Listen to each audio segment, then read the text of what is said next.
Ang hirap na tanggalan. Hi everyone! So yon, kung natatandaan nyo, meron akong in-order dito sa TikTok shop ng puro lip tint. Yes, yung Ilse Cosmetics.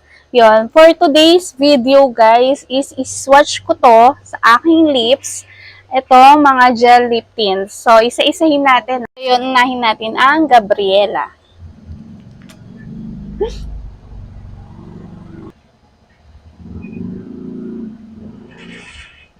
Red siya, red. Parang ma-pinkish red siya.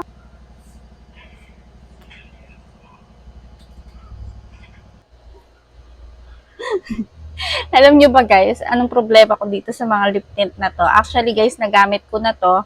And ito talaga yung pinaka-problema ko dito. Is napakahirap niyang tanggalin. Teka lang ha. Ano yan? So yun, next natin is si Louisa. Oh. Ito naman is red-orange siya. As you can see, bagay siya.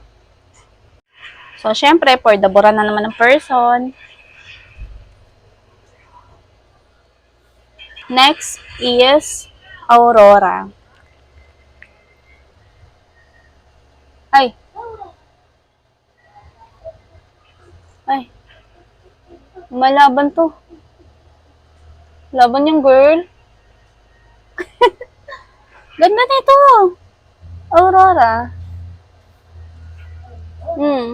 Sa baba ko na lang siya nilagay guys kasi ang hirap niya talagang tanggalin. Lalo na pagka natuyo na siya. Kasi ngayon kasi syempre tinatanggal ko agad siya para makita lang natin yung color niya sa aking lips. Kasi pagka pinatagal ko to dito or pinatuyo ko, baka mahirapan ako magtanggal. Ito pa nga lang, hirap ang tanggalin. Oh. The next shade is Isabella. Gusto ko din to guys kasi matapang to. Palaban. Ah. Ay.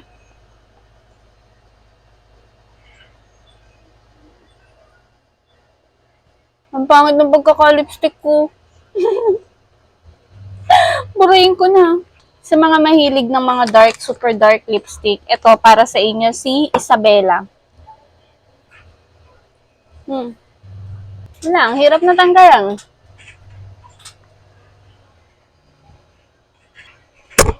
So yun, next na natin kaagad. Corazon. Next is Corazon, guys. Ay, ito, bet ko. Parang lang siya, pang everyday use. Corazon. Di ba? Ang ganda.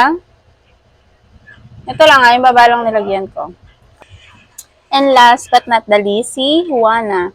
Alam nyo guys, kung familiar kayo sa mga pangalan ng mga gel lip tint ng Ilse Cosmetics, is because inspired po ito sa Encanto movie. Alam nyo ba yon?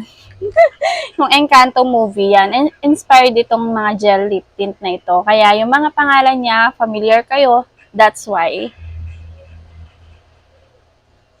Ay, ganda rin to. Juana, oh. Ang everyday use din. Diba? So, yun lang guys. Sana nakapili kayo ng shades na aakma sa inyong lobby. Click nyo lang yung yellow basket guys to order. Napaka-affordable nito guys. So, if hindi naman, is PM nyo ko para maka-avail kayo nito. Ilse Cosmetics.